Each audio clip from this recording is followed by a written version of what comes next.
On a tous l'habitude de parler à nos machines, mais est-ce qu'on s'est déjà demandé comment ça marche, vraiment? Ce qui sépare la parole de l'écrit, pour un ordinateur, c'est un véritable casse-tête. Alors aujourd'hui, on va décoder ensemble la science qui se cache derrière tout ça.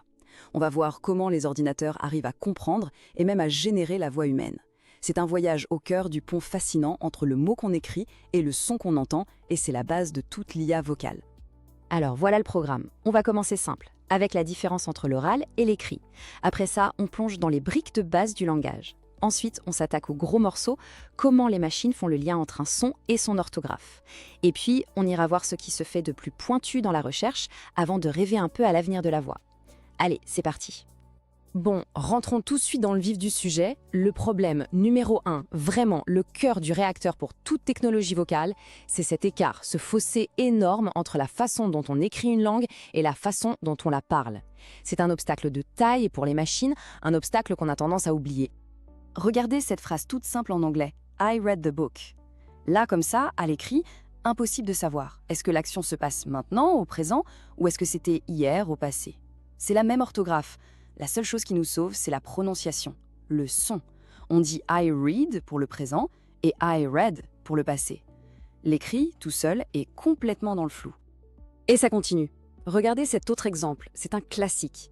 La phrase est la même à l'écrit, mais les mots « lead », ils ne se prononcent pas du tout pareil. Dans un cas, on a « lead », le métal, le plomb. Dans l'autre, « lead », comme dans le chanteur principal. Les lettres, on va les appeler les graphèmes, sont les mêmes. Mais les sons, les phonèmes, eh bien, ils sont totalement différents. Et c'est exactement ça, ce décalage entre l'écrit et l'oral, qui est le défi numéro 1 pour l'intelligence artificielle. Ok, maintenant qu'on a bien vu où est le problème, il est temps d'ouvrir le capot et de regarder comment ça marche à l'intérieur. Pour vraiment piger comment une machine fait pour parler, il y a deux mots, deux concepts absolument clés à connaître. Ils sont au cœur de tout.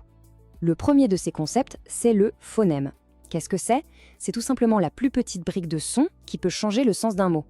Pensez à ça comme une note de musique. Une seule note qui change et toute la mélodie est différente. Prenez pain et bain. La seule différence, c'est le son au début. P et B. Ce sont deux phonèmes différents. C'est un peu comme les atomes de la parole, les particules élémentaires de notre langue. Et face au phonème, on a son cousin de l'écrit, le graphème. C'est simple, c'est son équivalent sur le papier. Si le phonème, c'est la note de musique qu'on entend, eh bien le graphème, c'est la façon de l'écrire sur la partition. Ça peut être une seule lettre, comme F, ou alors un groupe de lettres, comme PH dans phare. Dans les deux cas, ça représente le même son. Et c'est là que les choses se corsent vraiment. Parce que cette relation entre les sons et les lettres, elle n'est pas du tout simple. C'est pas un son égale une lettre. Non, c'est bien plus le bazar que ça. On a un même son, comme le son F, qui peut s'écrire de plein de manières différentes. F, PH, GH. Et à l'inverse, une même suite de lettres, comme OU en anglais, peut donner des sons qui n'ont rien à voir. C'est ce qu'on appelle un problème plusieurs à plusieurs, et c'est ce qui donne des maux-de-tête aux ingénieurs. Et attention, ce problème, il ne date pas d'hier. Loin de là. Ça fait plus d'un siècle qu'on s'y attaque. Dès 1886, des linguistes ont eu cette idée géniale de créer l'alphabet phonétique international, l'API, pour essayer de mettre de l'ordre, de donner un symbole unique à chaque son de chaque langue. Ensuite, dans les années 50, on a eu les premiers balbutiements des ordinateurs qui essayaient de parler. Et puis dans les années 80, les stats sont arrivés à la rescousse. Bref, cette quête pour passer de l'écrit au son a d'abord été une affaire de linguistes, avant de devenir un énorme défi pour les informaticiens. Ok, mais alors concrètement, comment la machine s'en sort? Comment elle résout ce puzzle? Eh bien, il y a un processus technique au cœur de tout ça, qui a un petit nom barbare, la conversion graphème à phonème, ou G2P pour les intimes. Il faut voir ça comme un vrai travail de traduction. La machine doit passer du monde des lettres au monde des sons. Le GDP, c'est une sorte de chaîne de montage en 4 étapes. Étape 1, la normalisation. La machine fait le ménage dans le texte. Elle transforme les chiffres en lettres, développe les abréviations, etc. Étape 2, la recherche dans le dico. Elle va voir si le mot est dans son énorme dictionnaire de prononciation. Si oui, super, c'est facile. Mais sinon... Étape 3, les règles. Là, elle applique des règles pour deviner comment le mot sonne. Et enfin, étape 4, et c'est la plus fine, l'analyse du contexte. Elle regarde les mots avant et après pour ajuster la prononciation. Et à la fin de tout ce processus, qu'est-ce qu'on obtient? Une transcription phonétique. C'est une chaîne de symboles, un peu comme une formule mathématique, qui décrit précisément les sons à produire. La phrase de cat, sat, devient cette cite de symbole de l'API, the cat sat. Une fois que la machine a ça, il n'y a plus aucune place au doute. Elle sait exactement son par son ce qu'elle doit dire. Voilà pour la théorie, c'est la base, le socle. Maintenant, le plus intéressant, c'est de voir à quoi ça sert dans le monde réel, dans la recherche de pointe. Et pour ça, on va faire un petit tour à InserSpeech, qui est en gros le festival de Cannes des chercheurs en technologie vocale. C'est là que se décide le futur. Pour faire simple, InterSpeech, c'est le rendez-vous incontournable où les meilleurs chercheurs du monde entier viennent présenter leurs dernières découvertes.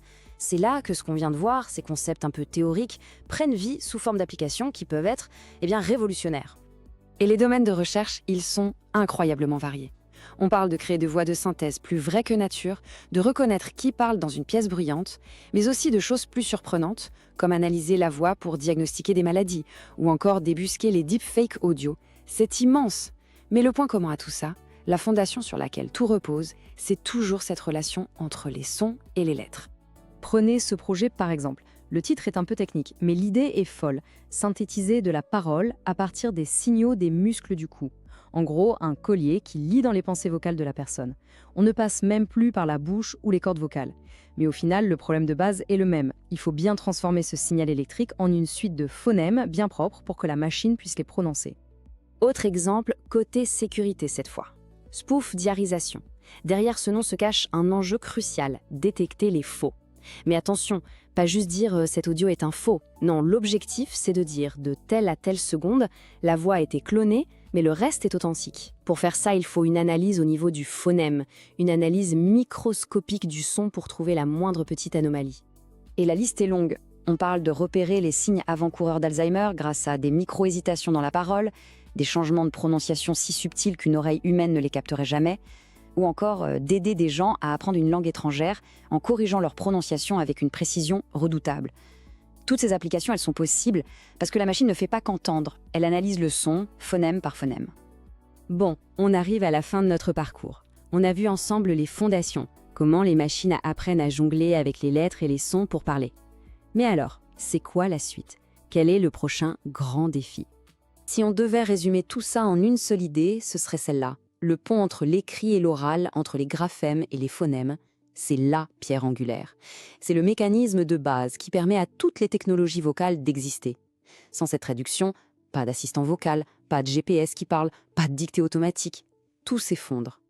Et ça nous amène à la question finale, la grande question pour l'avenir. C'est bien beau de savoir parler et transcrire. Les machines le font de mieux en mieux. Mais maintenant, qu'est-ce qu'il leur manque pour vraiment comprendre? Comprendre le second degré, une blague, une émotion cachée dans l'intonation. La prochaine grande étape, ce n'est plus seulement de maîtriser le son, c'est de maîtriser le sens. Le prochain puzzle, il est là.